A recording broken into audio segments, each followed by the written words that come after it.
you're seeing right here is not a feed review. That right there is a truck. Yes, a truck battling with fully modified touring cars at Laguna Seca. I know this might bring up a bunch of questions, like how did that thing even end up in a touring car competition, and why does he keep calling it a truck? Don't worry, those will all be answered soon enough as we go through this Gran Turismo 3 challenge run. Because I haven't played this game in a while, with my last two challenge runs being both done in the second and fourth main installment respectively, it would only be fair to do the next one in the game right in between. But formulating a good challenge for GT3 can be difficult, as it massively stripped down the car and track roster in favor of optimizing the game for the, at the time, new console generation. So I moved to some other runs, like the European car run and the Surprise car only run. And the former gave me an idea. What if I tried doing this with only cars from the land of the free? They kind of like any good late game race cars, or cars in general, so this would already be a decent challenge in itself. However, there are still race cars like the Corvette C5R and Viper GTSR, which could easily make the challenge a breeze later on. But the solution for this is simple. I banned them. All of them. No concept cars, no race cars, not even rally cars. Only the finest American road-going machines that make you go, hell yeah, bro, will be the ones allowed in this run.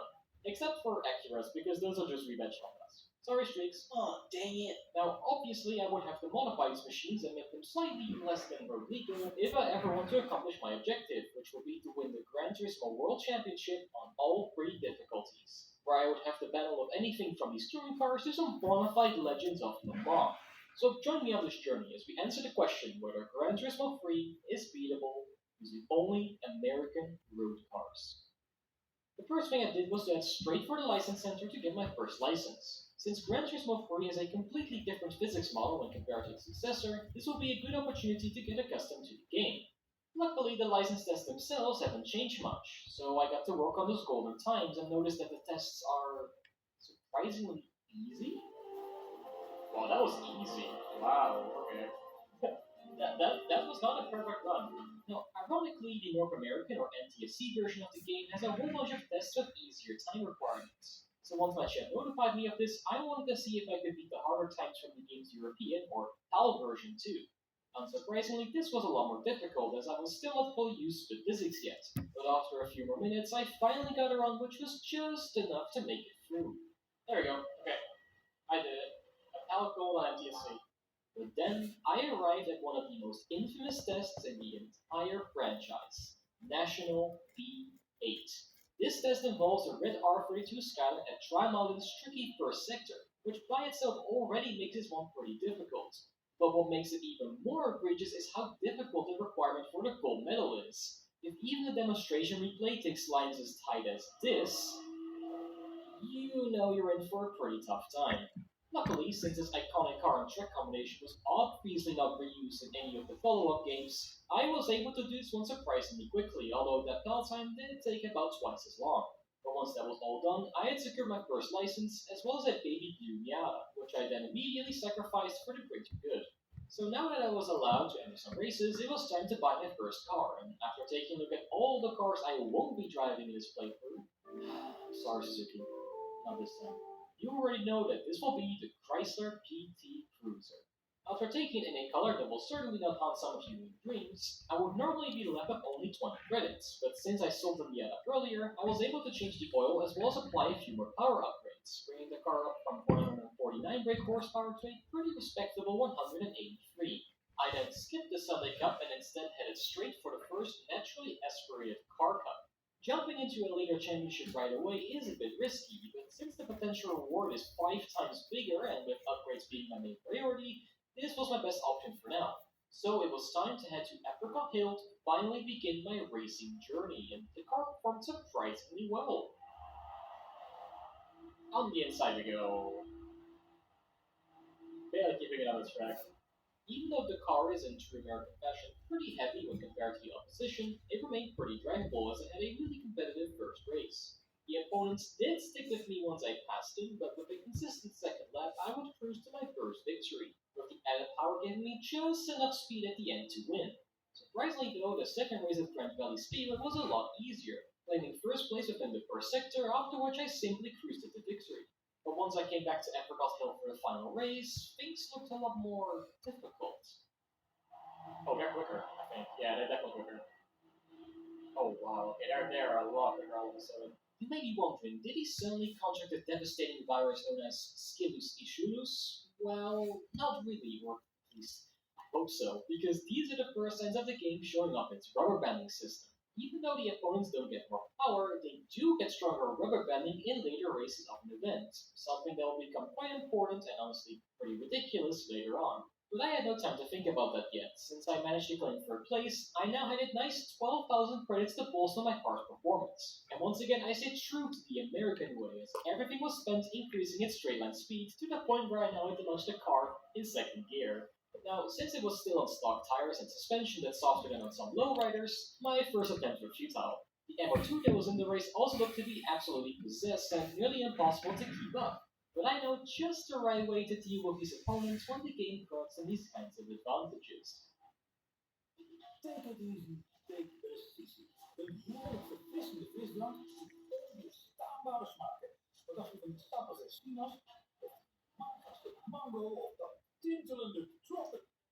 Hallo? Baby Style Secret Air. De automatische krultang voor snelle, moeiteloze krullen, golven en gevulde looks. Eenvoudig stylen met langdurig resultaat. Baby Style Secret Air. Out of my way. That's how we deal with cheater cars like you. After that totally fair overtaking maneuver, I received another blue card to donate to the Streaks Fund, allowing me to get some proper suspension and a little bit more power. Considering the car now had just over 200 horsepower while weighing just under 1200 kilograms, surely it won't have a single chance at super speedway against some real American muscle cars, right? Well, turns out that the PT Cruiser had an ace up its sleeve when it suddenly became a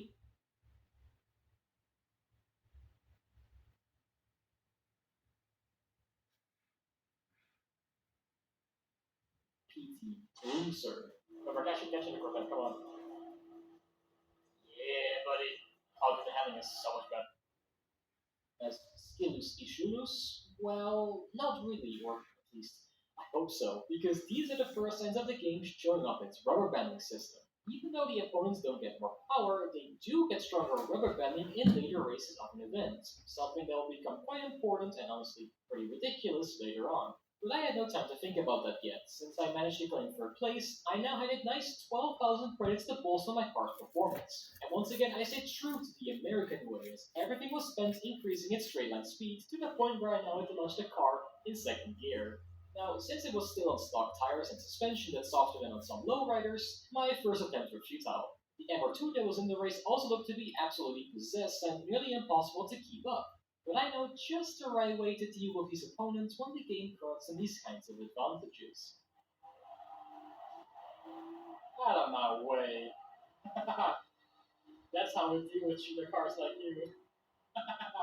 After that totally fair overtaking maneuver, I received another blue card to donate to the Streaks Fund, allowing me to get some proper suspension and a little bit more power. Considering the car now had just over 200 horsepower while weighing just under 1200 kilograms, surely it won't have a single chance at super speedway against some real American muscle cars, right? Well, turns out that the PT Cruiser had an ace up its sleeve as it suddenly became a PT Cruiser. Remember, catching the Corvette, come on. Yeah, buddy. Oh, the having is so much better. It's like a world of difference. Hey, this is just passing it. Okay, we can win this. We have a genuine chance to win this. Side round, come on! Yeah. 200 kilometers per hour. Oh, dude, he's breaking so much for this turn. There's heating it in, and we're in first place. Let's go! I think we got it. I think we have it. We actually win this game. I cannot believe it. We actually win. Richard Bruiser again, man. With a few more wins in the bag, it really started to look like this car had quite some potential.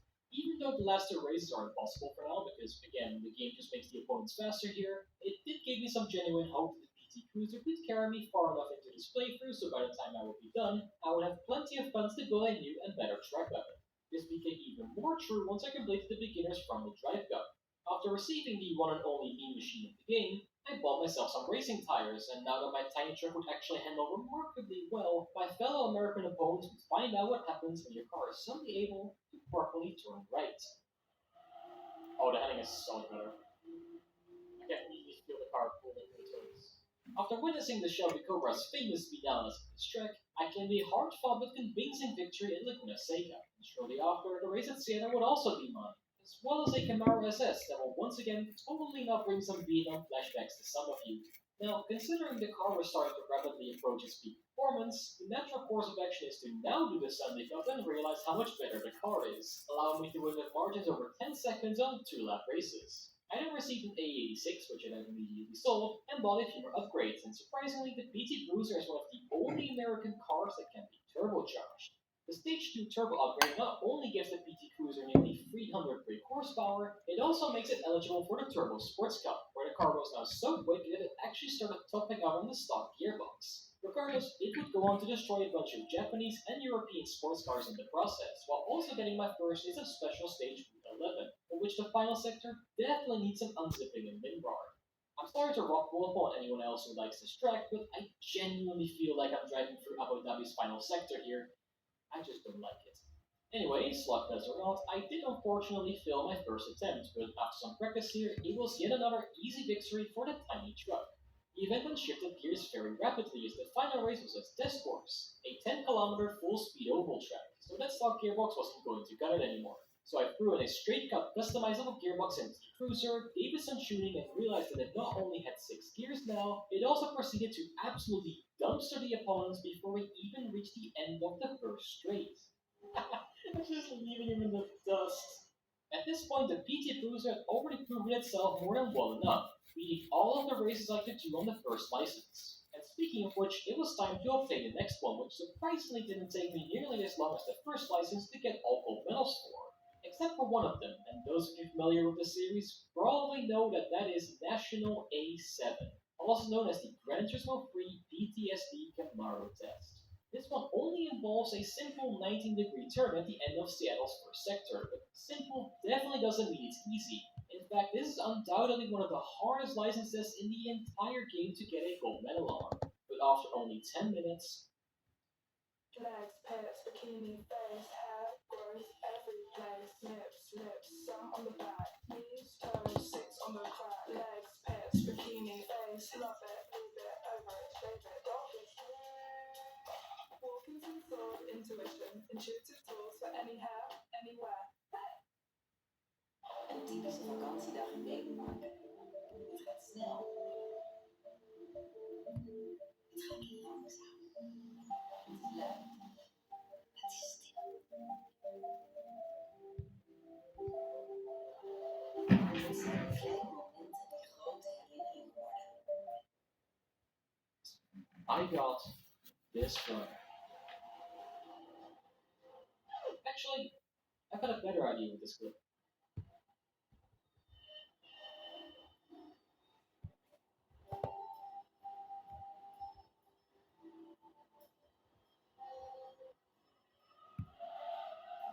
Oh, that should be the line. This should be the line. This should be gold.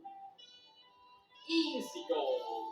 I immediately had the idea that was going to be gold from the moment I entered the turn, and it was exactly what I meant. It's exactly gold.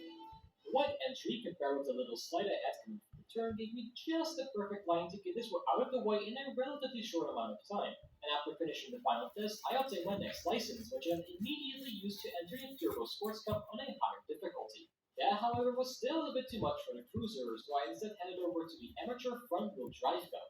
Since most of the amateur league races are 5 laps or longer, I would also get my first experience of tire wear here, but since I bought some slick or hard tires, they easily lasted me the whole race and gave me some quick victories. I then tried my luck again by bringing it to the Amateur Stars and Stripes Cup, where I once again battled Cobras and Corvettes on the Super Speedway. After a pretty difficult fight, it once again reigned supreme.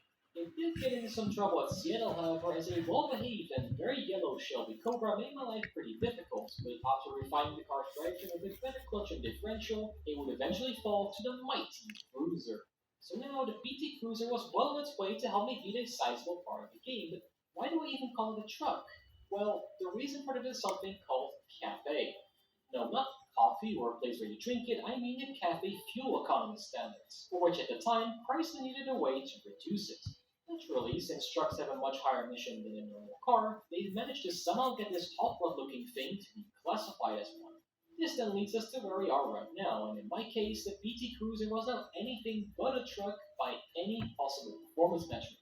That didn't mean I was done upgrading my car yet, as I still needed the final NA tuning upgrade and the super soft tire compound to truly max the car out. These would turn out to be quite pricey though, so I turned to the American and European regional championships. But after only a single race, my audience, which you can join on Twitch by the way, told me that I had a little problem. What am I actually burning now? This was great about the start. That's so strange. I would never see a light in any other game before, like, for my own doing, basically. Without even realizing, I had already driven over 300 kilometers, which is conveniently the exact distance at which you need to replace the oil in Gran Turismo to get back to peak power again. This is probably what caused me to lose out on winning all the races in the American Championship, but I still won with a pretty big lead of 14 points. This is also the championship where you can obtain the Camaro LM race car, which, even though I can't use it due to the rules I've set, is one of the best American cars in the game. So it will be a shame if the game would now give it as a prize card. There's no way! There's no way I call it like that! Oh no! Oh no! That's just illegal. Yeah, whether this was some kind of foreshadowing to what's to come or my excellent prediction skills, I did manage to add a pretty nice car to my collection. I could have sold it and immediately maxed out my cruiser, but that would have been boring, and it would have been just too much of a shame to sell this thing. And besides, I now had enough for the super soft racing tires anyway, so I threw them on the car and took it for a spin, where I could easily dominate on a track I previously struggled with. But I still felt like there was something missing, or something that will really add the finishing touch to this car. Wow. Now she's ready to go. And what we tested by embarrassing a Pagani Zonda. It did provide some resistance, but the mighty PT Bruce, but a truck by any possible performance metric. That didn't mean I was done upgrading my car yet, as I still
needed the final NA tuning upgrade and the super soft tire compound to truly max the car out.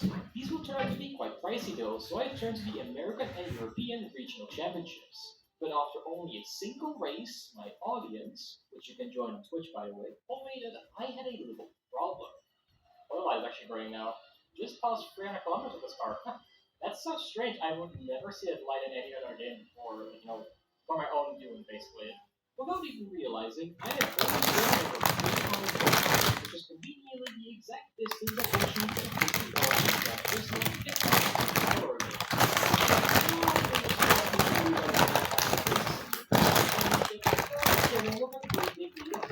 points. This is also the championship where you can obtain the Camaro LM race car, which, even though I can't use it to the reviews I've set, is one of the best American cars in the game. So it would be a shame if the game would now give it as a prize car. There's no way. There's no way I call it like that. Oh no! Oh no! That's just illegal. Yeah, whether this was some kind of foreshadowing towards the come of my excellent prediction. So what? I hope you study and you play my big boyfriends and get the best attention.